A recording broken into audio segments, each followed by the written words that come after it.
Kıpçağın köyün insanları çıktılar bugün vermek kendi sesini. O kandidatlara angaları onların bakışlarına göre lazım parlamento çalışsınlar. Nice geçer seçimden bu köyde anlattı seçimin büronun başı Yelena Kalioglu. Избирательный участокта 36-53. Выборлагиде uslu insan gelir. Bu saate kadar 163 kişi голосовать etti. Evde yazılan заявление 34 kişi. Представитель участокта bizde bugün 4 kişi. Наблюдатель 7 kişi. İnsanlar angaları geldi vermek kendi sesini umut ederler. Hani o deputatlar angaları geçecekler parlamentoda kaldıracaklar Moldova'yı üyüse kere. Onlar umutlanırlar. Hani Moldova'da olacak usuluk hem uygunluk. Ben verdim bugün kendi sesimi. Bizim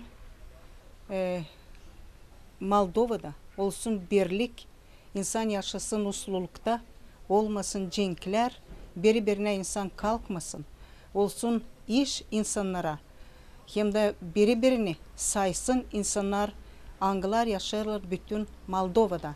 Ben bugün verdim sesimi o insanlar için. Biz bugün seçimde bulunuyoruz. İsteriz ayırma, isteriz ayrılsın.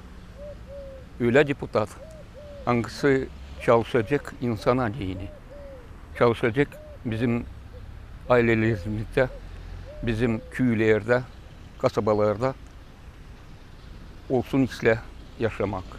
Pek büyük umudum var, hani insan doğru seçimde bulunacak da olacak, ileri doğru yaşamak daha iyi. Kıpçak köyünde açıldı 3 seçim bölümü. Her birinde var kendi gözleticileri.